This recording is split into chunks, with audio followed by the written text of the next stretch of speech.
कण कण में व्यापक, घट घट में विद्यमान जिस परम पिता परमात्मा असीम अनंत अपार अखंड कृपा से उस परमात्मा की वो चेतना शाश्वत शक्ति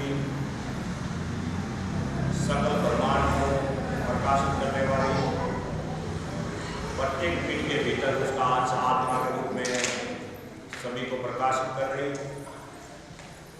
वही परमात्मा ने बड़ी असीम कृपा से जीव के कल्याण के इतना अपार उपकार किया, जो परमात्मा सूर्य देवता के रूप में प्रकाश करते हैं, वही परमात्मा चंद्र देवता के रूप में औषधि बरसाते वनस्पति को पुष्ट करते हैं। जिस परमात्मा ने जीव के हेतु पवन देवता स्थापित करने के प्राण प्रदान किए, उसी परमात्मा की सत्ता से जल देवता जो प्राणी मात्र को जल प्रदान करके एवं उसी परमात्मा ने धरती माता को स्थापित किया। जिस परमात्मा ने बड़े बड़े पर्वत देवता स्थापित किए, जिस परमात्मा ने इस प्रकृति माता की रचना की, अद्भुत ये प्रकृति हमारी आवश्यकता की पूर्ति करती है। जिस परमात्मा ने अपना अंश हमारे इस पिंड के भीतर स्थापित किया, और वही चेतना वही आत्मा शक्ति हमें श्रवण करने की शक्ति प्रदान करती है, देखने की दृष्टि प्रदान करती है, एवं श्वास प्रश्वास की प्रक्रिया के लिए हमें शक्ति प्रदान करके संपूर्ण इस पिंड में और ब्रह्मांड में वो शक्ति सदा विद्यमान। उस परमात्मा ने कितनी बड़ी कृपा की, सब कुछ इतना परमात्मा हमें प्रदान करके पलक पलक के लिए परमात्मा हमारे लिए, तभी तो हम स्तुतियों में कहते हैं त्वमेव माता पिता त्वमेव। वो परमात्मा माता प्रकृति बनकर हमारा पालन पोषण करती है, तो वो परमात्मा पिता बनकर हमें प्रकाश प्रदान करता है। त्वमेव माता पिता च त्वमेव बंधु, वही परमात्मा हमारा बंधु है, वही परमात्मा हमारा मित्र है, और वही परमात्मा द्रव्य धन संपत्ति बनकर भी परमात्मा हमारे जीवन में आता है। सब कुछ परमात्मा ही परमात्मा है। जगत का कोई भी व्यक्ति जीव माता है वो पिता नहीं बन सकता, पिता है वो माता नहीं बन सकता, भाई है वो पिता नहीं बन सकता, भाई भाई कह सकता है, मित्र हो सकता है। लेकिन परमात्मा तो माता भी है, पिता भी है, मित्र भी है, बंधु भी है, सखा भी है, विद्या भी है। सब विद्याओं में राज विद्या राज कोई भी हो, सब विद्याओं का विद्या, और वो परमात्मा विद्या के रूप में भी, द्रविड़म धन के रूप में भी, सभी रूप में परमात्मा हमारे ऊपर कृपा करते हैं। और वही परमात्मा जब जब हमें परमात्मा की विस्मृति हो जाती है, प्राप्ति प्राप्ति की वस्तु परमात्मा नहीं है। कोई कहे कि मुझे परमात्मा की प्राप्ति हो गई, तो परमात्मा की अप्राप्ति कभी थी नहीं, परमात्मा अप्राप्त कभी था ही नहीं। कि प्रत्येक जीव को कण कण में व्यापक परमात्मा सदा प्राप्त है, परमात्मा सदा में प्राप्त है। कभी ऐसा हुआ ही नहीं कि हम परमात्मा से दूर है। अज्ञानता में नहीं, हमें दिखता है कि परमात्मा कहीं दूर है और हम कहीं और है, ऐसा नहीं है। हम और परमात्मा एक ही है, जहाँ परमात्मा है वहाँ हमें। जब जब हमारे ऊपर परमात्मा की विशेष कृपा नहीं रहेगी, तब ये अनुभव कर ही नहीं पाएंगे। संसार ठीक है हमारे से दूर हो सकता है, मिलना और बिछड़ना, प्राप्त होना और अप्राप्त होना, ये परमात्मा का भाव नहीं है, संसार का भाव। संसार की प्रत्येक वस्तु प्राप्त होती है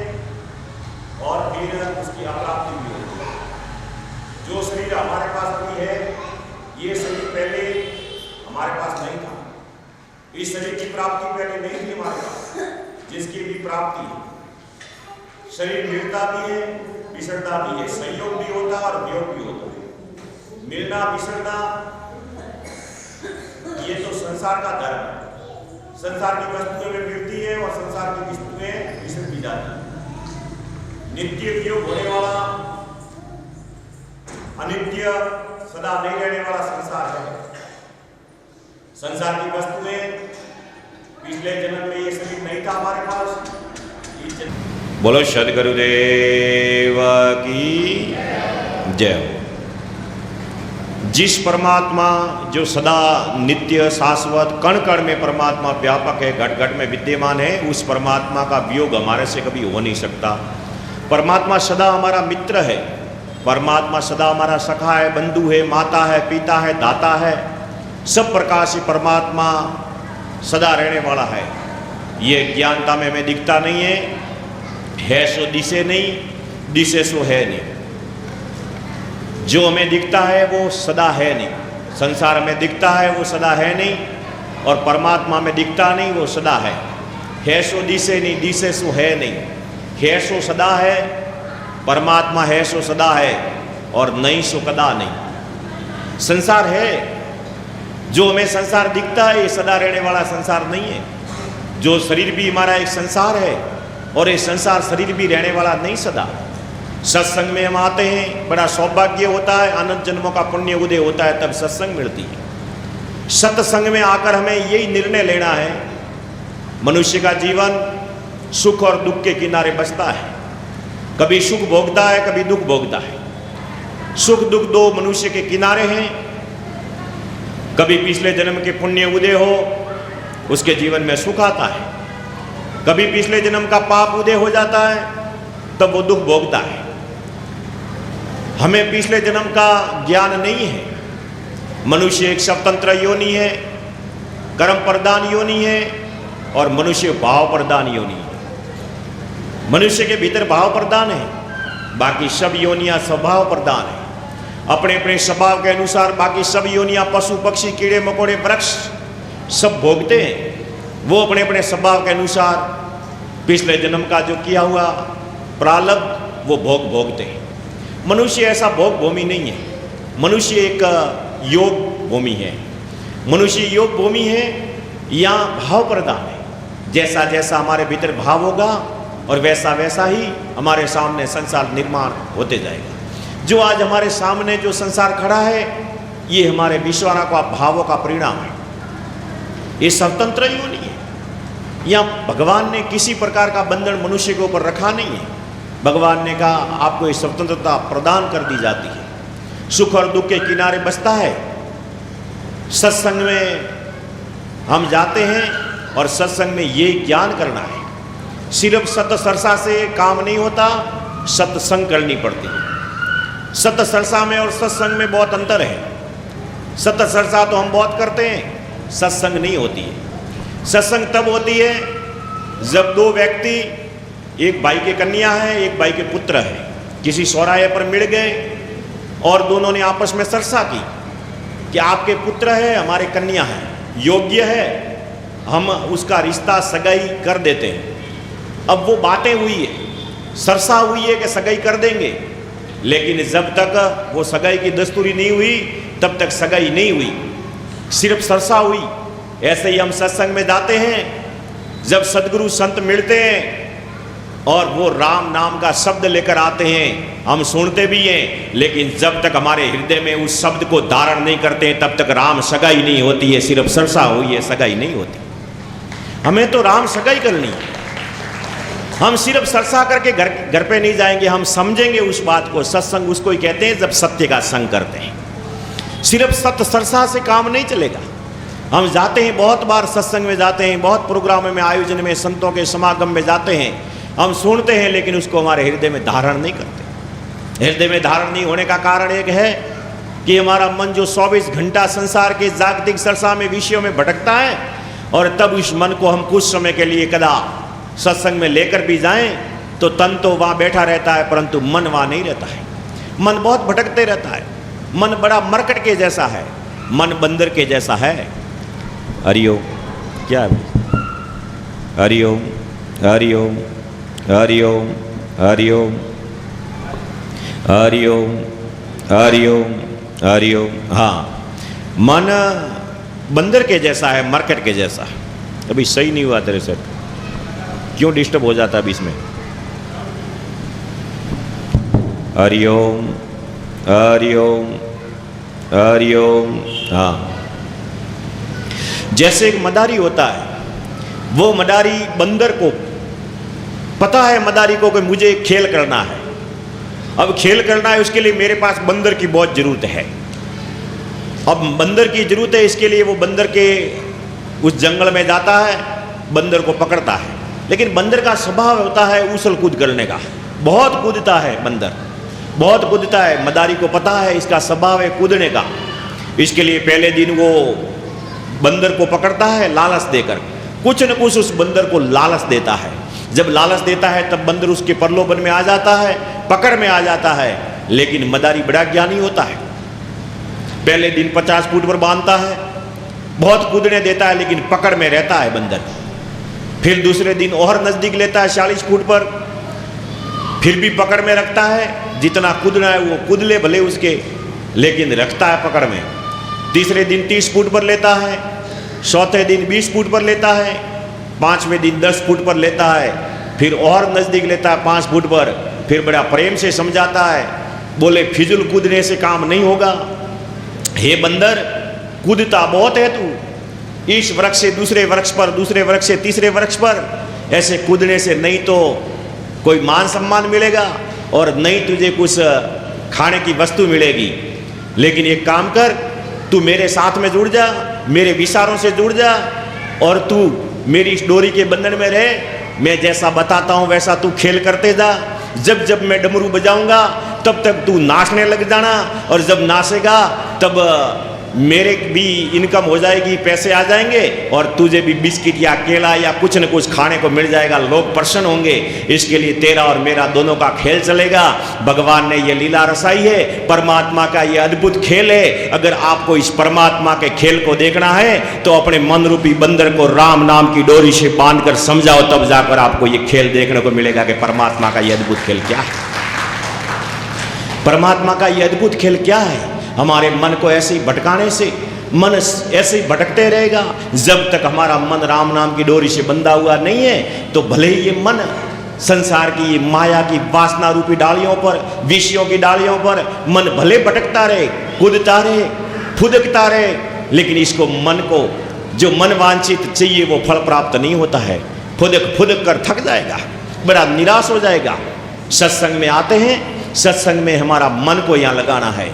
तन को तो हम लेके आते हैं, मन कदा भटक जाता है। इस मन को हमें उस राम नाम की डोरी से बांधना है। सत्संग में आकर हमें ये ज्ञान करना है कि वास्तव में सत्य क्या है, असत्य क्या है, सदा रहने वाला क्या है, सदा नहीं रहने वाला क्या है। सत्य असत्य का भेद समझना है। जो कुछ हमें मिला है, जो वस्तुएं हमें प्राप्त हुई है, ये सब सदा रहने वाली है क्या? पिछले जन्म में हमारा शरीर था, किसी काल में वो शरीर छूट गया। ज्ञान करें कि जिस समय हम शरीर में थे, शरीर छूट गया, उस समय हमारी क्या अवस्था थी, हम कहाँ थे? पिछले जन्म में जब हमारा शरीर छूटा तब हम कहाँ थे? ये ज्ञान करें कि हम थे कहाँ, फिर वापस हम इस शरीर में कैसे प्रवेश हो गए। और ये शरीर, जिस शरीर को धारण करके हमने इस जगत को देखा है, जगत की वस्तुओं की प्राप्ति इस शरीर के माध्यम से की है, ये शरीर सदा रहने वाला है क्या? सदा ये शरीर हमारा रहने वाला है क्या? इस शरीर के माध्यम से जो जो जुड़े हैं, ए भाई तुम इन बच्चों को डिस्टर्ब नहीं करो। तुम बच्चों को खिलाने में रहेंगे ना, बच्चे नाटक करेंगे, सीधे सीधे बैठ जाओ तुम। बच्चे बच्चों के मर्जी से खेलते रहेंगे, तुम भी इसमें किसी प्रकार का डिस्टर्ब नहीं करेंगे। तो हम ही विचार करें कि जो हमारे पास वस्तु है, और वस्तुओं में बताया है भाग्य बिना मिलता नहीं भली वस्तु का भोग, सौभाग्य बिना मिलता नहीं सत्संग और सदगुरु का संयोग। भाग्य के बिना भली वस्तु मिलती नहीं, सौभाग्य बिना सत्संग और सदगुरु का संयोग मिलता नहीं। भाग्य से भली वस्तुएं मिलती हैं। वस्तुएं तो हमने बहुत प्राप्त की है, नाना प्रकार की वस्तुएं प्राप्त हुई है। जिस जिस वस्तुओं को हम भली भली वस्तु मानकर बैठे हैं, गाड़ी घोड़ा बंगला उद्योग व्यापार, बहुत अच्छी अच्छी वस्तुएं हम मानकर बैठे हैं। लेकिन कदा विचार करो कि जो ये वस्तुएं सारी जिसको हम भली भली वस्तुएं मानकर बैठे हैं, लेकिन परमात्मा ने अगर 84 लाख योनि में ये मनुष्य शरीर रूपी अगर भली वस्तु भगवान ने अगर प्रदान इस जीव को नहीं की होती तो बाकी सब वस्तुएं किसी काम नहीं होती। बाकी सब वस्तुएं किसी काम की नहीं होती भाई। जितनी वस्तुएं हमें मिली है उसमें श्रेष्ठ वस्तु कोई है। आप बार बार डिस्टर्ब नहीं करें इसको, बार बार डिस्टर्ब नहीं करें। जो भी आप एक बार सेट कर दे उसको, बार बार डिस्टर्ब करेंगे तो ऐसा सेट नहीं बैठेगा। या तो जनरेटर पे रखो या लाइट पे रखो। साउंड की व्यवस्था हमारे आने से आधे घंटे पहले आपको चेक कर लेनी चाहिए। जब हम आते तब चेक करते हो आप।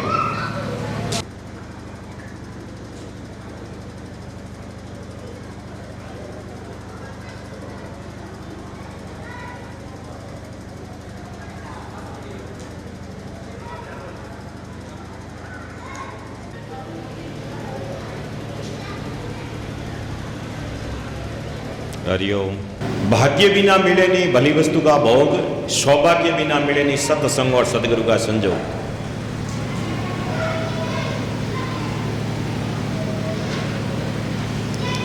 भाग्य से सब कुछ मिल सकता है।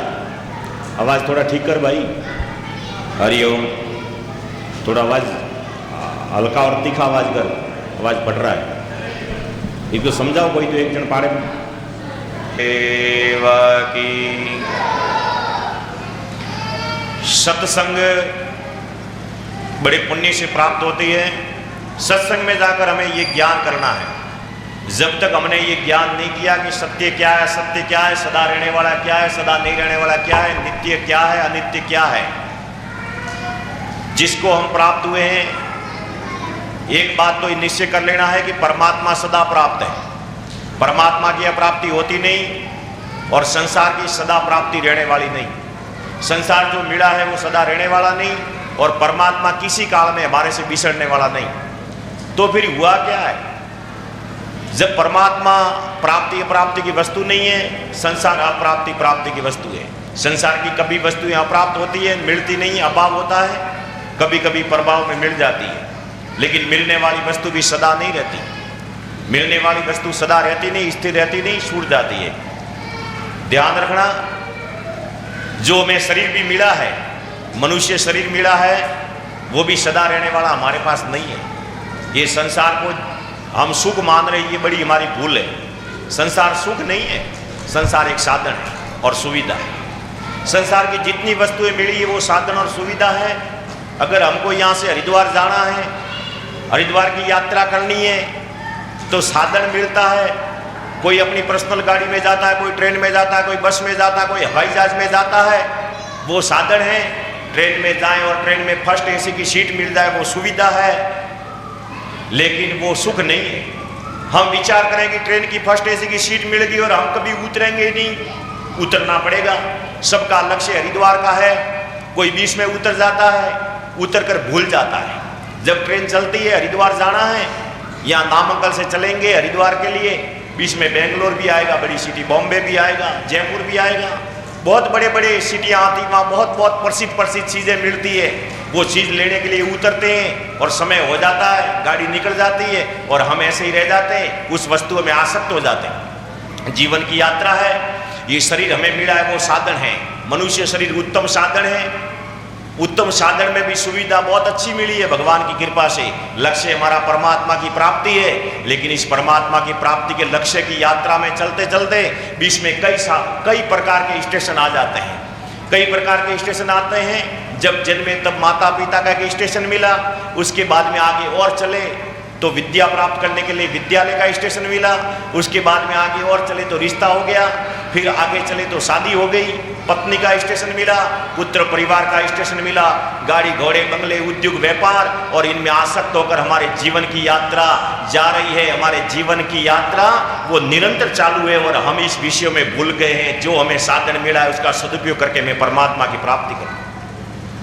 ये शरीर मिला है भगवान की प्राप्ति के लिए, इसमें आसक्त होने के लिए नहीं मिला है। ये शरीर सदा रहने वाला नहीं है। जो हम मानकर बैठे कि ये सदा हमारे साथ में रहेगा, नहीं। जब तक शरीर में शक्ति है तब तक हमारे लक्ष्य की प्राप्ति कर लो। जिस समय शक्ति घट गई उस समय फिर हमारे से कुछ नहीं होगा।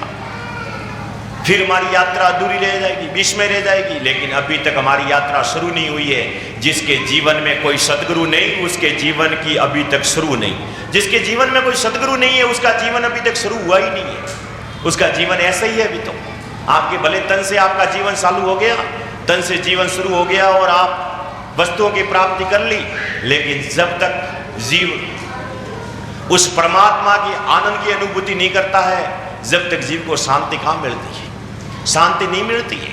जगत में 4 प्रकार के मनुष्य आते हैं। 4 प्रकार के मनुष्य जगत में आते हैं। पहला बकरी वर्ती का आता है, बकरी। दूसरा आता है हिरण, तीसरा गाय वर्ती का, और चौथा आता है एक भैंस वर्ती का। 4 प्रकार के होते हैं। आपने देखा होगा, बकरी तालाब पर जल पीने के लिए जाती है। बकरी का एक संसार है वो तालाब पर जल पीने के लिए बकरी जाती है। कभी वो बाहरी सुख नहीं भोगती है। हम सब बाहरी सुख के में आसक्त हैं, सब बाहरी सुख में आसक्त हैं। शरीर से हम सुख भोगने के लिए सारे बाहरी सुख, वस्त्रों का सुख, भोजन का सुख, पति पत्नी का सुख, बाल गोपाल बच्चों का, परिवार का सुख, नाना प्रकार के बाहरी सुख भोग कर हम भोगे जाएंगे। हम भोगे जाएंगे भोग कर। हम विचार ही नहीं कर रहे हैं। बाहरी भोग हम नहीं भोगते, वो भोग हमें भोगते हैं। अगर हम भोगों को भोगते तो भोग नष्ट हो जाने चाहिए और हम बच जाने चाहिए। लेकिन समय एक आता है कि हम मृत्यु को प्राप्त हो जाते हैं, चिंता रूपी अग्नि को प्राप्त होकर हम मर जाते हैं और वस्तु ऐसी रहती है।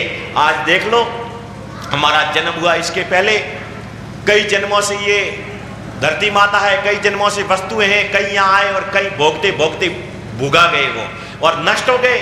उस भोग में हम भोगे गए हैं। आप विचार करना कभी। इसके लिए बकरी है, बकरी का स्वभाव कैसा होता है? देखो, बकरी तालाब पर जाती है जल पीने के लिए, लेकिन बकरी बाहरी सुख नहीं भोगती है। बकरी पहले उसको ज्ञान है कि मेरे आंतरिक तृप्ति होनी चाहिए, मेरी प्यास बुझनी चाहिए। इसके लिए बकरी तालाब पर जाकर भी तालाब के भीतर नहीं जाती है, अपने चारों पैर बाहर रखती है और ज्यादा अगर नहीं पहुंचे तो झुक कर भी अपना मुख वहां लेकर और जल पीकर वो तृप्त हो जाती है। लेकिन बाहरी सुख भोगने में विश्वास नहीं रखती है बकरी।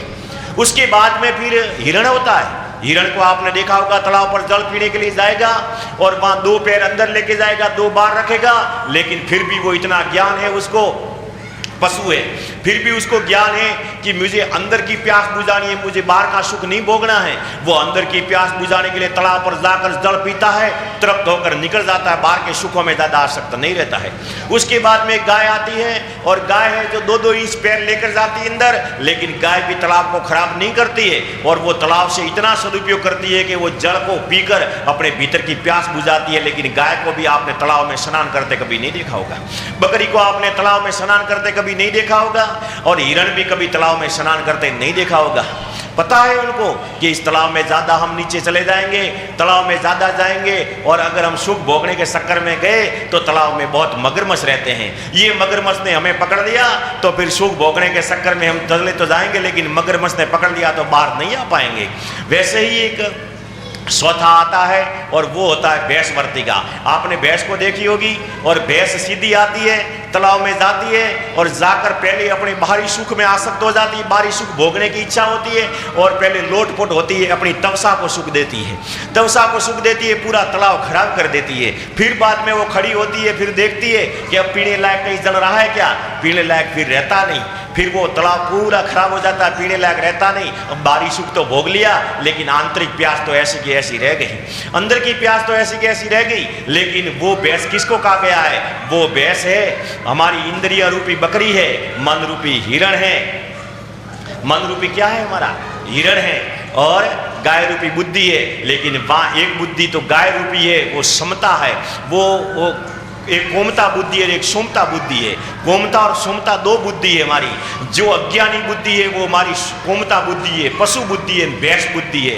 ये भैंस बुद्धि है, दोनों एक ही घर में रहती है। कभी कभी हमारी बुद्धि कोमता हो जाती है, कभी सोमता हो जाती है। जब वो भैंस बुद्धि हो जाती है तब बाहर का सुख भोगने की आसक्ति हो जाती है, लेकिन जब वो बुद्धि गाय रूपी हो जाती है तो बाहर के सुखों में विश्वास नहीं करती है। संतों की बुद्धि तो गाय के जैसी होती है और संसारियों की बुद्धि तो भैंस के जैसी होती है। वो बाहर का सुख भोगते हैं और संत बाहर का सुख नहीं भोगते हैं, वो स्वयं के द्वारा स्वयं का आनंद को भोगते हैं। भैंस बुद्धि होती है लेकिन वो भैंस बुद्धि को भी हम गाय बुद्धि कैसे करेंगे? महात्मा ने एक भजन में कहा है ना, ये घूमता रे सुमता नार दोय पट रानी रे वाया, घूमता रे सुमता नार दोय पट रानी रे, दोयरो अलग स्वभाव संतरे पे सोनी रे, दोयरो अलग स्वभाव संतरे पे सोनी रे, भाई भाई रे मनवा लाल अड़ी बल करनी रे, भाई भाई रे लोभी लाल अड़ी बल करनी रे, जल रे उड़ो संसार दोरो तरणो हरी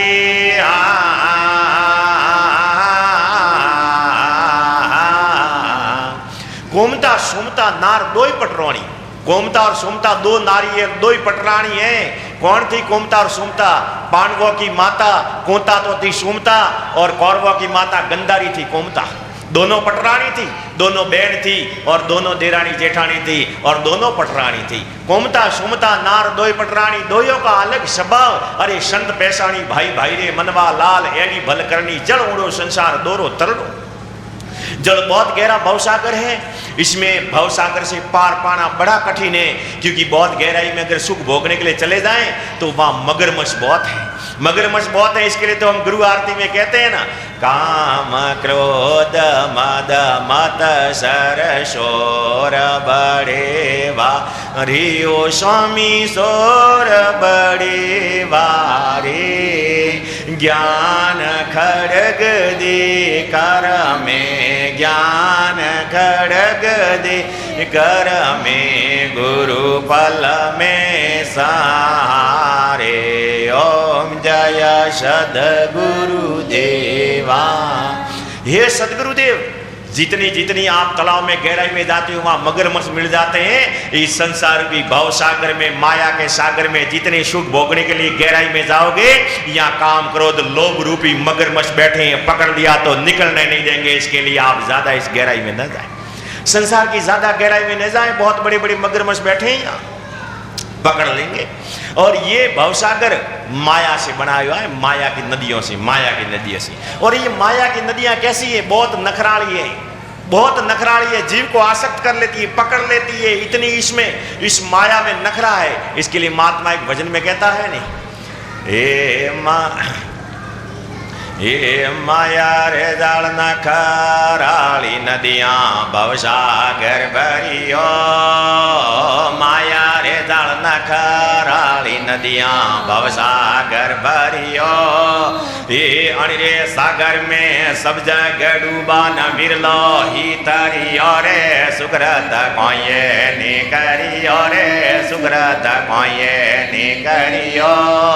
एड़ो आयो तो रोम भजवान ने उलटो भार परो भरिया। माया जाल नखराली नदियां भवसागर भरियो। अरे इस सागर में सब जग डूबा कोई बिरला ही तरिया रे, सुकृत कोये ने करियो रे, सुकृत कोये ने करियो।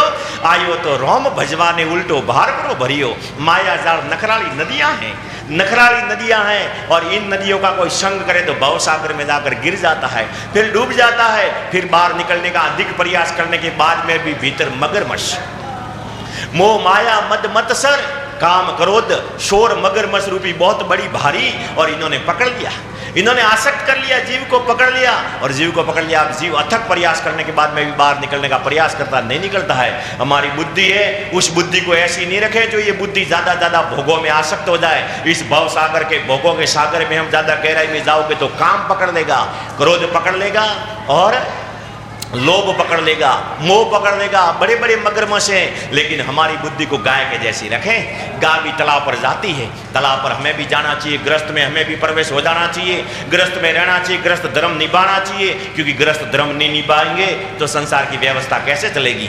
संसार की व्यवस्था ही परमात्मा की व्यवस्था है। परमात्मा ने गृहस्थ आश्रम को बहुत ऊंचा बताया है। भगवान ने कहा है गृहस्थ आश्रम बहुत ऊंचा है, क्योंकि गृहस्थ आश्रम में जैसे हमको किसी माता पिता के माध्यम से ये नर नारायण की देही मिली है, ये मनुष्य श्रेष्ठ शरीर मिला है, प्यारे सज्जनों पशु पक्षी कीड़ा मकोड़ा वृक्ष, बहुत तपस्या करने के बाद में जब इनका प्रारब्ध उदय होता है, जब पुण्य उदय होता है, जब अवसर मिलता है, तुलसी तन मन सेवी वेनर हुआ नियाल। अरे नारी पलटी नर किया ऐसो दीन दया।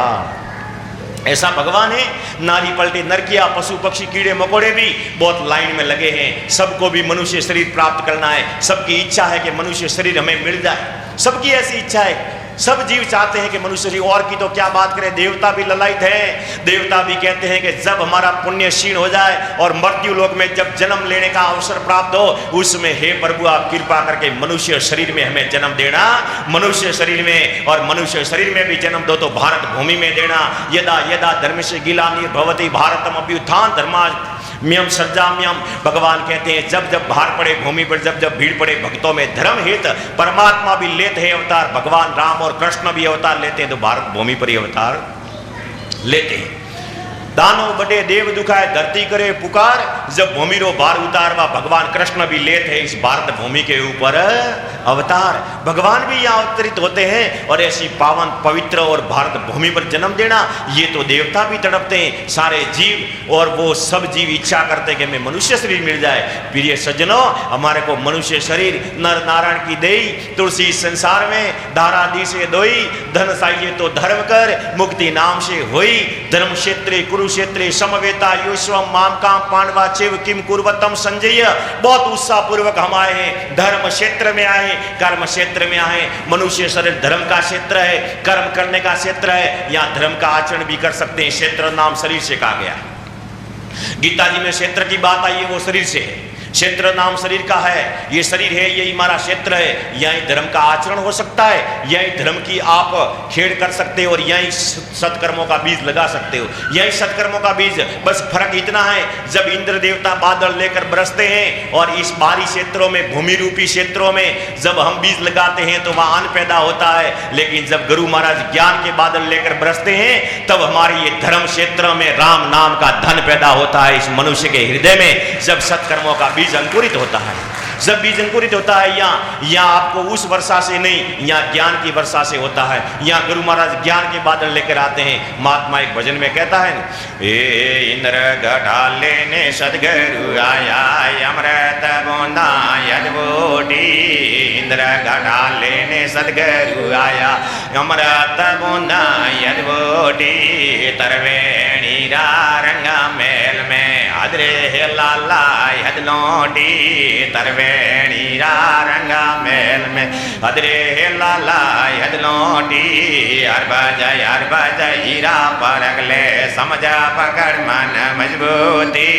हर बज हीरा परगले समझ पकड़ मन मजबूती। सासा सिमरन सत जर्जीरा कर लो और ये वार्ता है झूठी।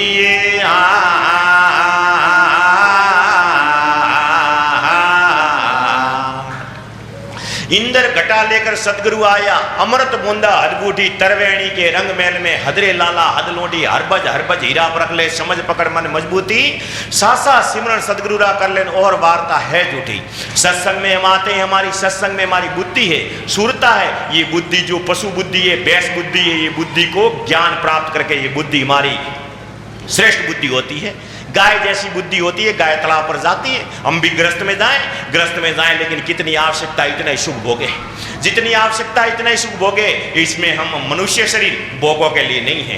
अनंत जन्मों से भोग करते करते आए हैं, अनंत जन्मों का स्वभाव पड़ा है भोग करने का। इसके लिए हम वापस इसी जन्म में भोगों में लगे रहते हैं। नहीं, ये भोगों की वस्तु नहीं है भाई, ये तो योग की वस्तु है। मनुष्य शरीर तो योगी बनने के लिए है। बन सको तो योगी बनो, नहीं बनो तो उपयोगी बनो। उससे भी अगर गिर जाओ तो कम से कम सहयोगी बनो। इतना भी नहीं होगा तो स्वयं अपने आप निरोगी तो बनो, कम से कम निरोगी बनो। रोगी और भोगी तो मत बनो। जो भोगी होता है वो सदा रोगी होता है, और जो योगी होता है वो सदा निरोगी होता है। इसके लिए योगी बनो। बन सको तो योगी बनो, अरे इतना भी नहीं कर सको तो उपयोगी तो बनो, अरे उपयोगी भी नहीं बनो तो कम से कम सहयोगी तो बनो, अरे सहयोगी भी नहीं बनो तो कम से कम निरोगी तो बनो। भोगी क्यों बनते हो, निरोगी तो बनो। निरोगी बनना चाहिए। आज इस जगत में कोई तन दुखी, कोई मन दुखी, कोई धन बिन फिरे उदास।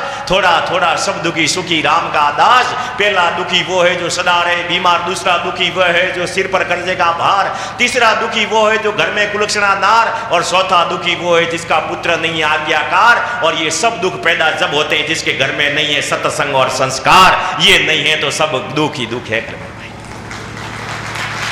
विचार करना, जिसके घर में सत्संग और संस्कार नहीं है और उसका मन सदा चिंता में डूबा रहेगा।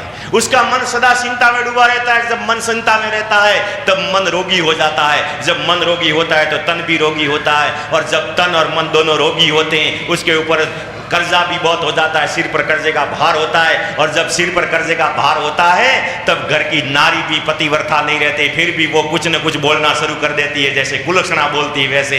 जब ऐसा क्लेश घर में होता है, पति पत्नी के परस्पर प्रेम नहीं रहता है, तो उसका पुत्र भी आज्ञाकारी नहीं रहता है। और ये दुख जब पैदा हो जाते हैं जिसके घर में सत्संग और संस्कार नहीं है। इसके लिए प्यारे सज्जनों, जितना भी हो सके ज्यादा से ज्यादा सत्संग करो और अपनी संतान को और अपने स्वयं के भीतर संस्कार को धारण करो।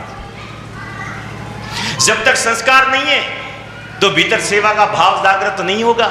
आप ज्यादा से ज्यादा अपनी संतानों में संस्कार देने का प्रयास करें। श्रृंगार तो बहुत दे दोगे, लेकिन श्रृंगार से कल्याण नहीं होता है।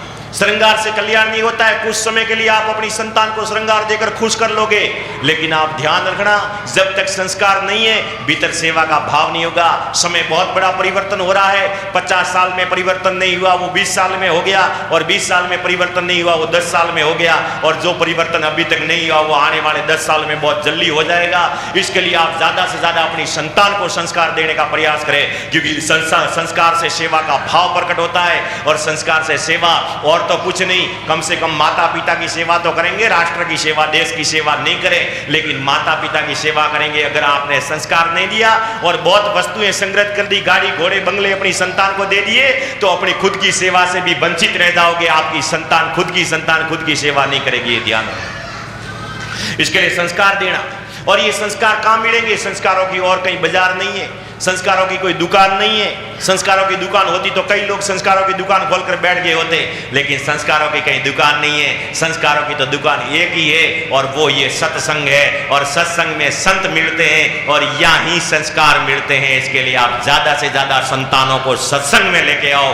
वस्त्र कितना भी मैला क्यों न हो, जल के भीतर वस्त्र को डाल दिया जाए, थोड़ा सरफ या साबुन डाल दिया जाए, कुछ भी नहीं करो, एक आधा घंटा पड़ा भी रह जाए तो भी कुछ न कुछ निर्मल होता है। ऐसे ही हमारा मन कितना भी अपवित्र क्यों न हो, कितना भी मैला क्यों न हो, सत्संग में भले हमें कुछ समझ में आए या नहीं आए, लेकिन सिर्फ सत्संग में घंटा पर बैठने से भी हमारा मन पवित्र हो जाता है। अरे कबीरा मन पवित्र भया ज्यों गंगा जल नीर, ऐसे भगत को खोजे फिरेन खोजे रघु।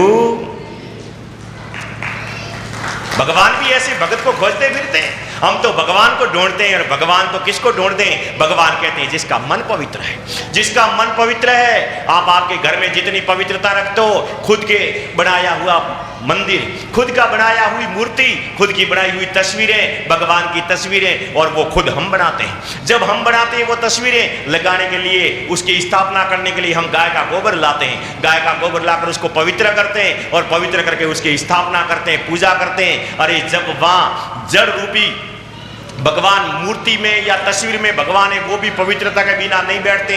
भगवान कहते हैं वो मंदिर तो तूने इंसान ने बनाया है, लेकिन ये मंदिर तो मैंने भगवान ने बनाया है, और जो मैंने मंदिर बनाया उसमें मैं तो बैठना चाहता हूँ। बाहर तो सब जागृत है झबा का, और ये हृदय तो खास घर है परमात्मा का, वो भी आप पवित्र करते हो, वो उस गाय के गोबर से पवित्र करते हो। लेकिन अपना हृदय इस इंद्रिय रूपी गाय और ज्ञान के गोबर से कभी पवित्र करना, भगवान साक्षात आपके हृदय में बैठ जाएंगे, आकर बैठ जाएंगे। इसके लिए ज्ञान के गोबर से कभी पवित्र,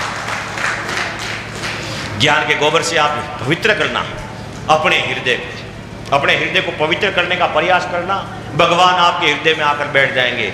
और विचार करना, हमारा जन्म सिद्ध अधिकार है भगवान को अपने हृदय में धारण करना, और कुछ भी नहीं आप धारण कर सकते, लेके नहीं जा सकते, और कोई आपका अधिकार नहीं है। यहाँ विचार करो, राजगति में भी सरकार का भी नियम है, जो जमीन हमारे पास है उस जमीन में 5 फुट के नीचे कोई वस्तु निकल जाए, सोना चांदी किसी प्रकार का धातु निकल जाए, उसके ऊपर हमारा अधिकार नहीं है। और कदा 5 फुट के नीचे सोना निकल भी जाए, और वो सोना अगर चोरी छुप के हम किसी को बताए नहीं और हमारे घर पे रख ले, और कदा किसी को पता लग जाए, पुलिस वालों को पता लग जाए, पुलिस वालों को कदा पता लग जाए और वो पकड़ के लेके जाते हैं, दंडित भी करते हैं और इज्जत भी जाती है बाजार में और दंड भी भुगतना पड़ता है। लेकिन वही अगर 5 फुट के नीचे निकला हुआ किसी प्रकार का सोना चांदी धन और उस धन को ईमानदारी से हम अगर सरकार के उस कोष में, सरकार के खाते में जमा करवा दे ईमानदारी से, तो वहाँ हमारा नाम लिखा जाता है। 15 अगस्त या 26 जनवरी के दिन हमें इनाम दिया जाता है। विचार करना, 5 फुट के नीचे हमारा कोई हक नहीं है, तो 5 तत्व से मिला हुआ शरीर, ये शरीर पे हमारा कोई हक नहीं है। ये परमात्मा की सेवा में लगा देना, सामने से लगा देना। आप कहोगे कि ये धन हमारा है और सदा हम हमारे लिए रखेंगे, तो ध्यान रखना वहाँ पुलिस पकड़ कर लेकर जाती है और यहाँ जब पकड़ कर लेकर जाते हैं। अगर ईमानदारी से भगवान के शरणों में आपने इसको समर्पित कर दिया, भगवान के शरणों में सेवा में लगा दिया, तो देख लो जब ईमानदारी से कोई धन निकला हुआ 5 फुट के नीचे धन निकला हुआ ईमानदारी से जमा करवाते तो उनको सम्मान मिलता है। और अपने ये 5 तत्व रूपी शरीर को अपना सारा व्यवहार निभाने के बाद में समय बच जाए तो कभी परमात्मा के सेवा में, परमार्थिक कार्य में लगा देना, और तो कोई इनाम क्या मिलेगा, लेकिन परमात्मा के दरबार में आपको मोक्ष रूपी इनाम मिलेगा। इसके लिए आप है ना अपने शरीर को भी वहां समर्पित करो, सम्मान मिलेगा, मोक्ष रूपी आपको इनाम मिलेगा। इसके लिए हमें ये भी, हाँ, ये शरीर पे भी हमारा कोई हक नहीं है। आप जब इसको ये करके बैठे हो नहीं ये हमारा है, वास्तविक हमें इसका ज्ञान करना है। सत्संग में आकर यही ज्ञान करना है, सत्य क्या है, असत्य क्या है, सदा रहने वाला क्या है और सदा रहने वाला क्या नहीं है। परमात्मा प्राप्ति अप्राप्ति की वस्तु नहीं है, परमात्मा स्मृति और विस्मृति का भाव है। परमात्मा की अप्राप्ति कहाँ है, परमात्मा सदा हमारे साथ में विद्यमान है, कण कण में वो व्यापक परमात्मा कैसे हमारे से अलग हो सकता है। लेकिन हमारे ज्ञानता के वजह से हमको ऐसा लग रहा है कि भगवान बहुत हमारे से दूर है। भगवान दूर नहीं है, भगवान की हमें विस्मृति हुई है। भगवान विस्मृति और स्मृति में, प्राप्ति और अप्राप्ति में मिलना और बिछड़ना संसार का भाव है। स्मृति और विस्मृति ये परमात्मा का भाव है। जब हमें इसकी स्मृति हो जाए तो परमात्मा हमारे पास में, ये नजदीक है। एक माता थी, बाई थी, उसके बढ़िया एक सोने का हार बनाया हुआ था। अब सोने का हार बनाया हुआ था, शादी में गई और उसने अपने गले में हार पहन लिया, गले में हार पहन लिया, भोजन किया रजोगुणी, और रजोगुणी भोजन किया, बहुत लोगों के बीच में जागतिक संसार की बहुतें बातें की, गप्पे बहुत मार दिए, भूल गई। इसके लिए उसके गले में हार है वो भूल गई।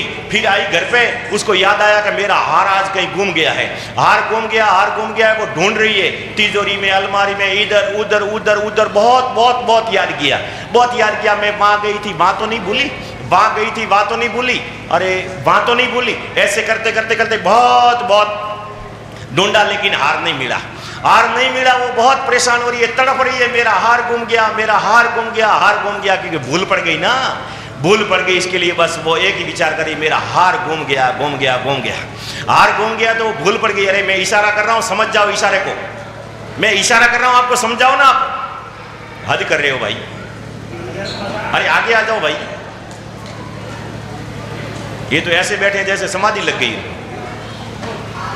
माता तुम भी आगे आ जाओ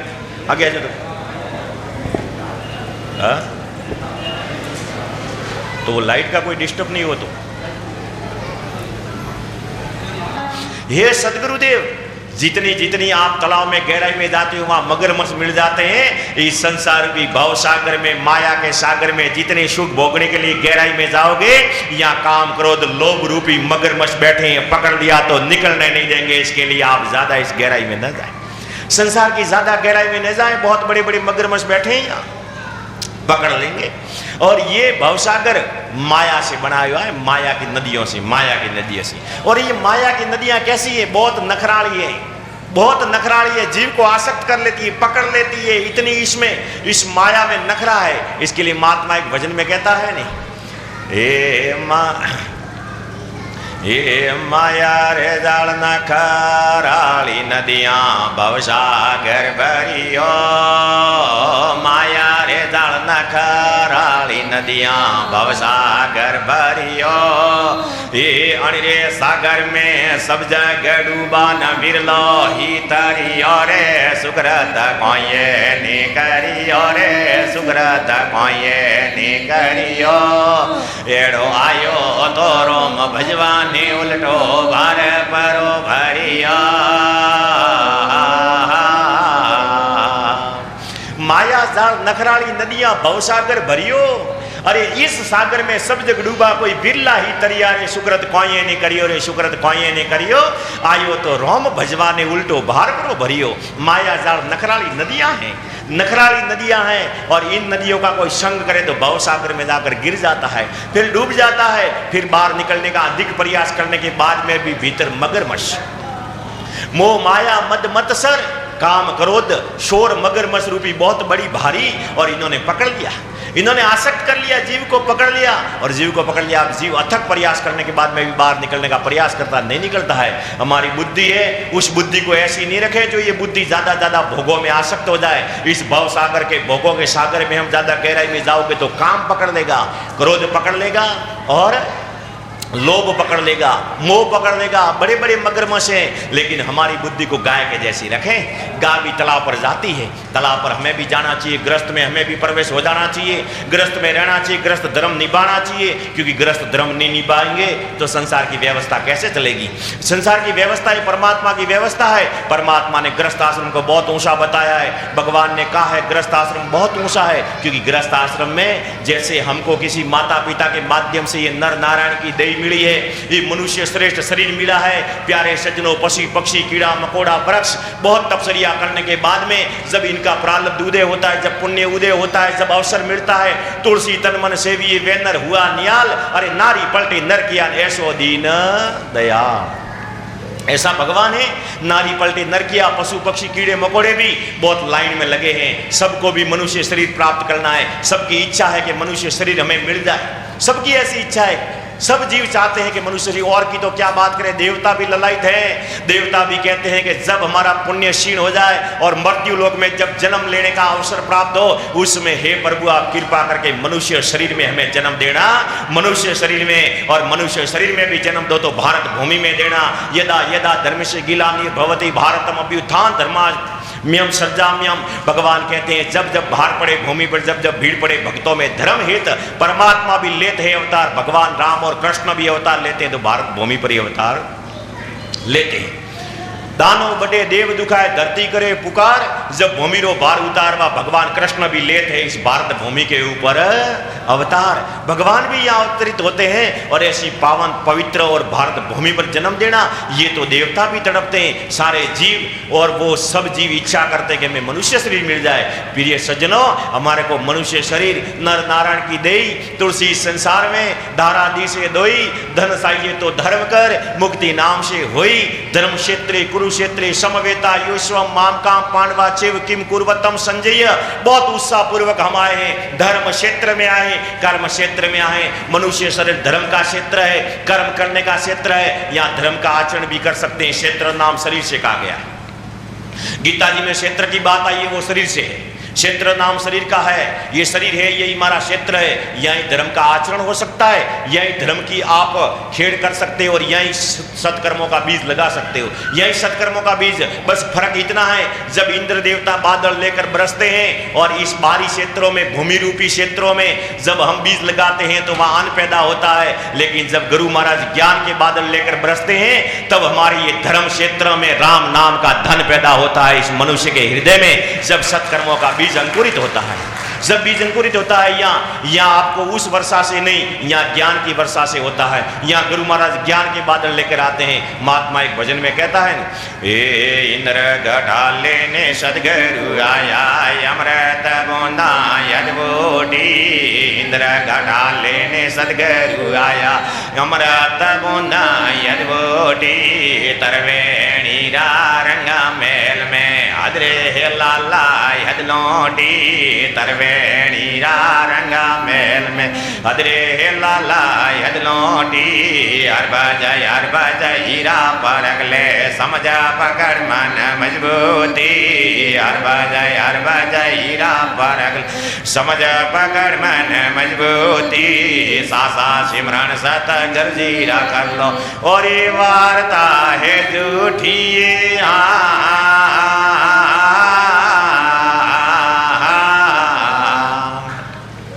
इंदर घटा लेकर सदगुरु आया, अमृत बूंदा हदबूटी तरवेणी के रंग महल में हदरे लाला हदलोटी हरबज हीरा परख ले समझ पकड़ मन मजबूती, सासा सिमरन सदगुरु रा कर लेन और वार्ता है झूठी।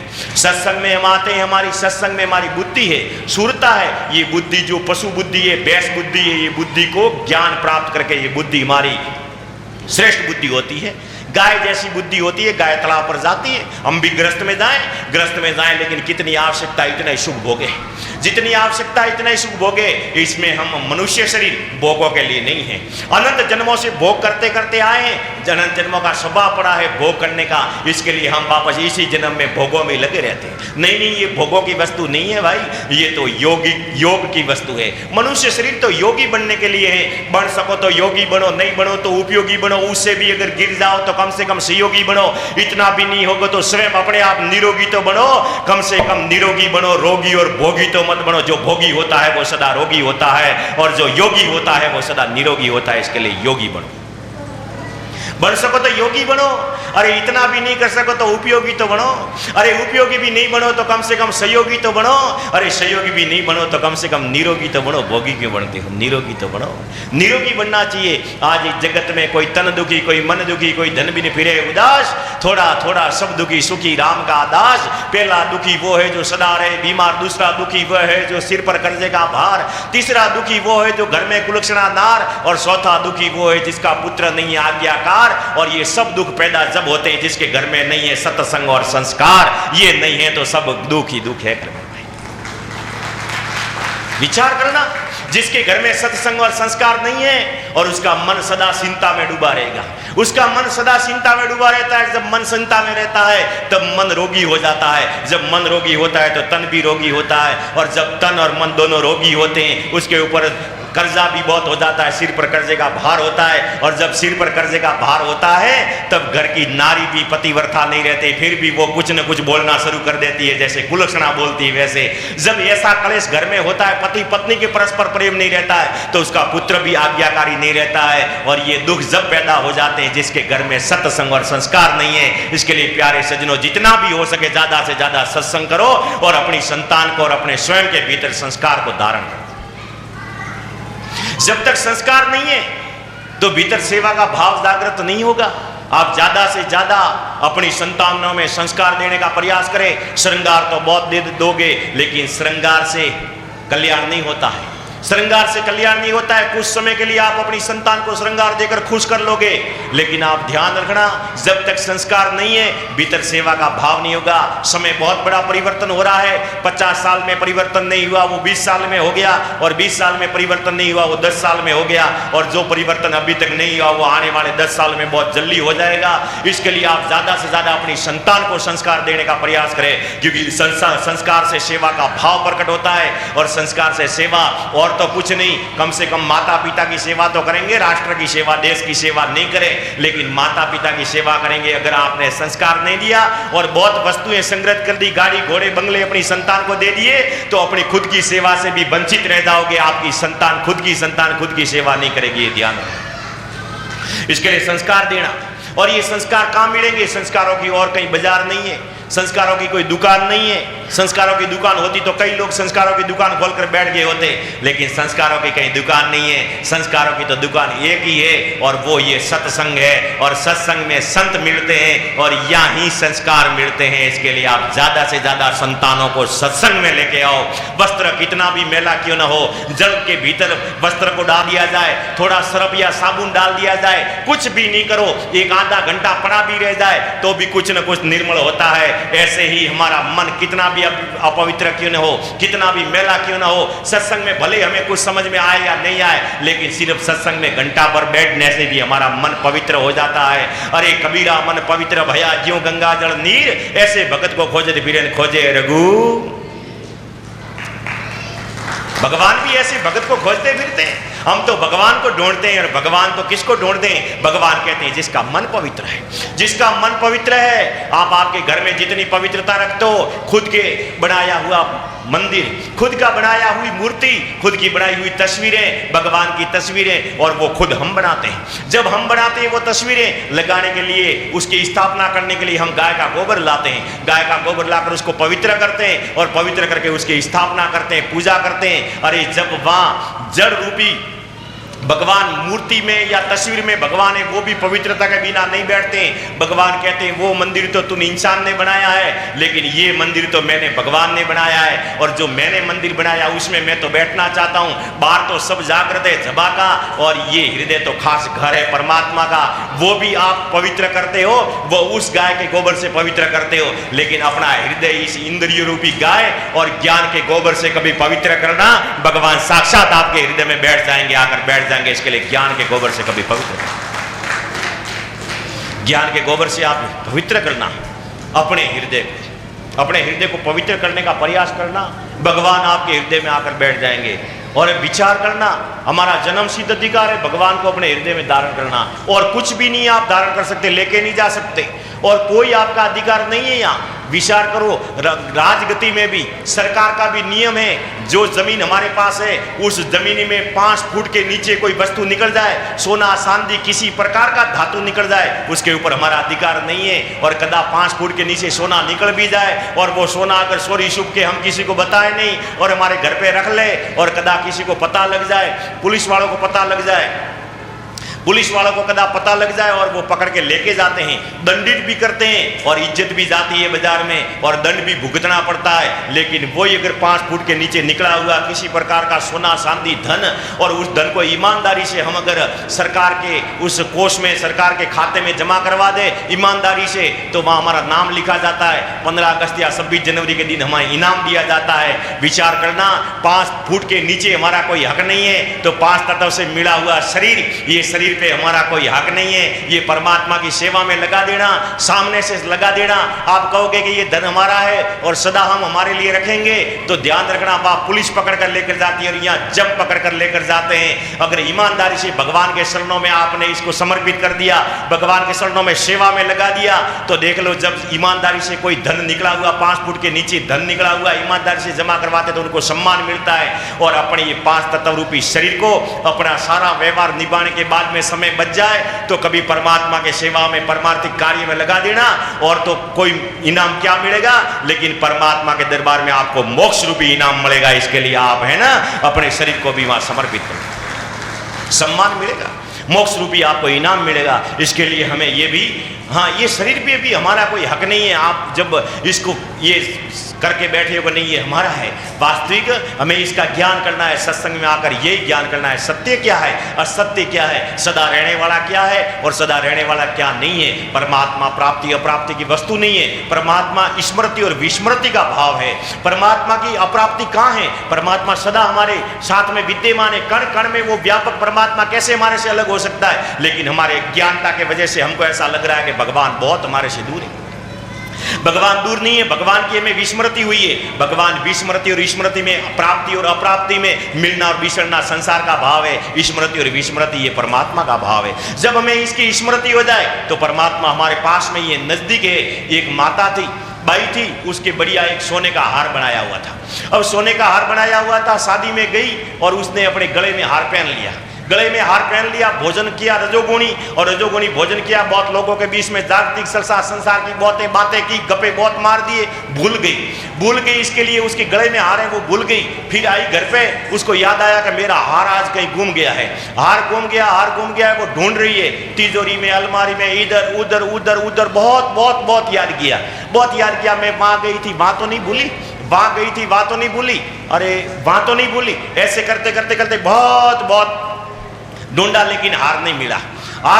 वो बहुत परेशान हो रही है, तड़प रही है, मेरा हार गुम गया, क्योंकि भूल पड़ गई। इसके लिए बस वो एक ही विचार करी, मेरा हार गुम गया।